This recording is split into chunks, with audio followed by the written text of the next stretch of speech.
Okay, so what I'm going to show you today is that hanging a 9-foot ceiling, 4x8 sheets of drywall, you do not have to have 2 or 3 people. You can do it by yourself, and I'm going to show you how. We'll hang a sheet right here. There's my machine. That's my little helper. Beautiful invention. So here we go. Get this thing positioned correctly. There we go. All right, enjoy. Flip the little feet out. Grab your sheet of drywall.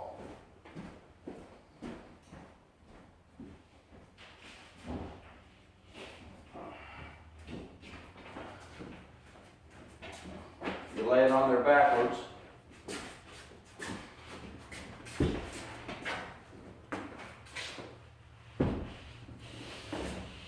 Always want to make sure you got good drywall. You don't want any busted up corners because that makes it a lot more difficult on your hanging.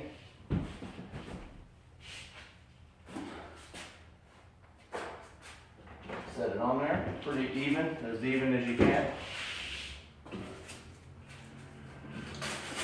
Some scraps. I'm picky. I don't like anything on my drywall, so. It's got wheels on it, so you can just maneuver it into position wherever you need it. I've hung one sheet up there, so this is going to be the second sheet. So I get it about where I want it, tilt it down. Once you tilt it down, it's a little unbalanced. You can move it to balance it, but release the feet. And so you can get tied up to your section over there, and I want to be tied up against that sheet. The main thing hanging drywall is you want your seams as tight as possible. That way when you're mudding it, you don't have any gaps to fill and stuff like that. Just makes it a lot easier. Now you want to turn this so you got the wheel facing you. I'm going to crank it up a little bit.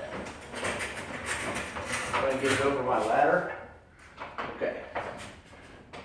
I'll go ahead and crank it on up so I can get it close to where I need it. Just takes a little bit of patience, a little bit of maneuvering, no big deal. So once I get it up there and it's touching the ceiling kinda, it kind of locks itself, so you just kind of lock it right there for the moment so you can get it in position. So I have it right there to where my seam is going to be perfect.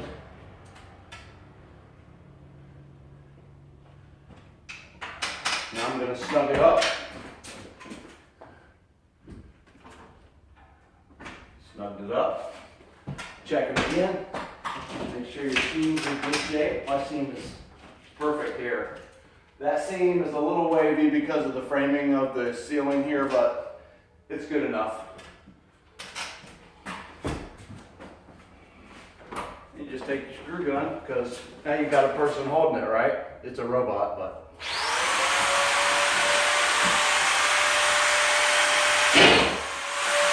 Get one screw in one end, make sure I'm flush on my seams.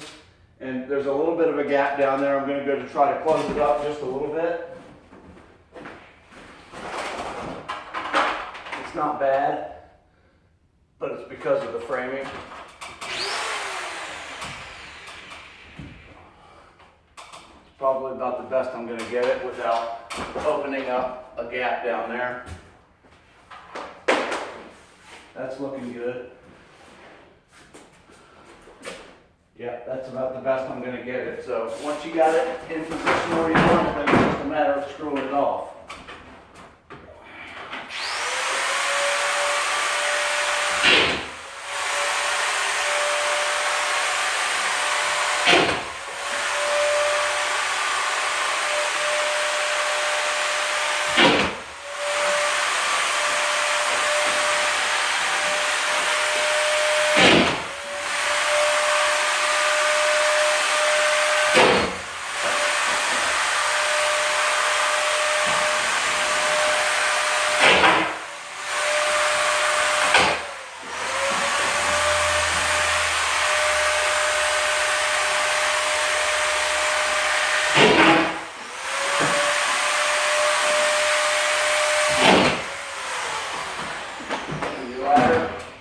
particular screw gun is a self-tapping screw gun. It's set for the perfect depth, so when you screw the screw in, if you do it just right, it sets the screw exactly where you need it. Not too deep, but not sticking out either, because when you're mudding, your screws kind of got to be perfect too. This helps out. That's the perfect set.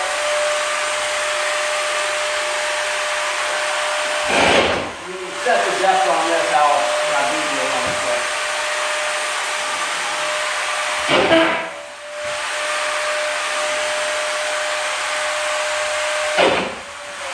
You got to be careful. You got to really look in line with your rafters or your studs if you're doing walls, because you only have 1.5 inches of stud to hit with the screw. If you miss, you'll know that you missed. It won't sink at all, and you'll have to get it back out, and then you got an extra hole to mud. So